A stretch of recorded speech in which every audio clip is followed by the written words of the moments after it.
Hello everyone and welcome back to my channel.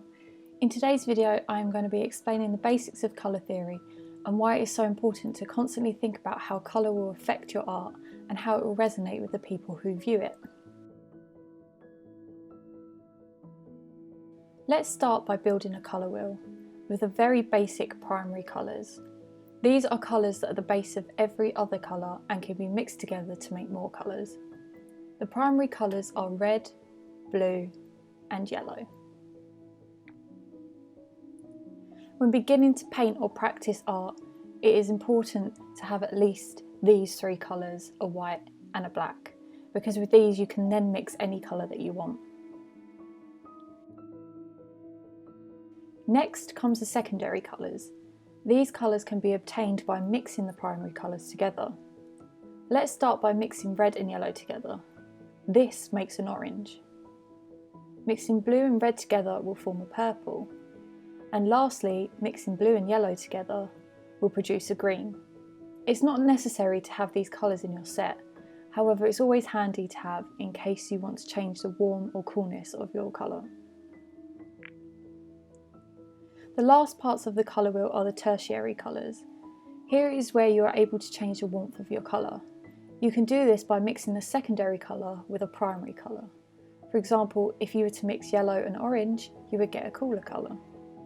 If you were to mix orange with red, you would get a warm orange. Mixing red with purple will give you a warm purple, and mixing purple with blue will give you a cool purple. And finally, mixing green with blue will give you a warm green, and then mixing green with yellow will give you a cool green.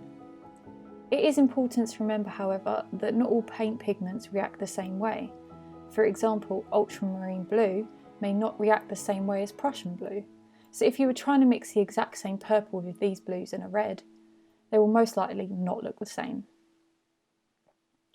And when looking at the colour wheel as a whole, this half is made up of warm colours and the other cool colours. There you have a completed colour wheel. The same rules apply to any medium you're working with, from paint to colour pencils to digital. Everything works the same way, except when colouring digitally you have a whole heap of colours to choose from. Now let's talk about how to use colour in your art. Firstly, let's look at some key terms that will help you understand colour a bit more. Let's start with hue. It's simple. Hue means what colour you're using, and as you move around the colour wheel, the hue will change. It may be simpler to show you on a digital scale. As you can see the slider move, you can see the colour or hue change.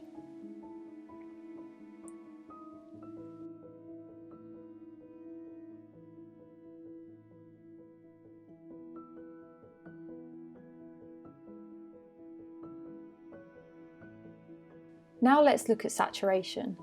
This term means how strong or intense your colour is. You can lower the saturation of a colour by adding grey to your mix, and to heighten the saturation you can add more of the straight original pigment. And finally, let's talk about the brightness of your colour, which is also known as value. This just refers to how much white or black you add to the colour. If you add black to your colour, it will get darker, and if you add white, it will get brighter. Many people like to work out the values of their painting before adding colour to establish what is in the shade or in the background of a composition, so they will tend to create an underpainting before adding any colour. Now to answer the question of how to choose which colours to use in your art and what colours will look best together. There are many ways to do so, however I will cover three. First we will start looking at complementary colours. These are colours that will flatter one another well, and they are usually opposite each other on the colour wheel. For example, if I were to paint a portrait, skin tones are usually to the warm orange-red hue. Therefore, I would shade the skin tones in a cool blue colour, as it is the opposite colour on the colour wheel. This is the same principle that I explained in my watercolour process video, which I will link above. Complementary colours tend to be more pleasing to the eye and seem to work better with one another. The next grouping of colours is called analogous. This grouping tends to work in the same way as monochrome, where 3 colours are grouped next to one another on the colour wheel. Usually one colour will dominate the grouping, then you have a supporting colour and an accent colour.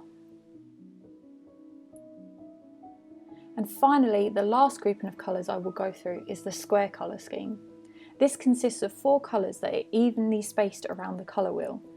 These colour schemes tend to work best if you let one colour dominate and pay attention to the warmth of your other colours.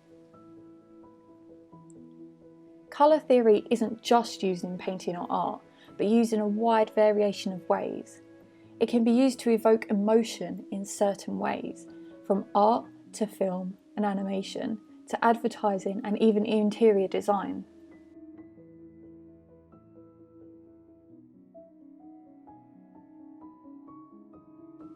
I hope you enjoyed this video and learnt more about colour theory and how it can help in your art.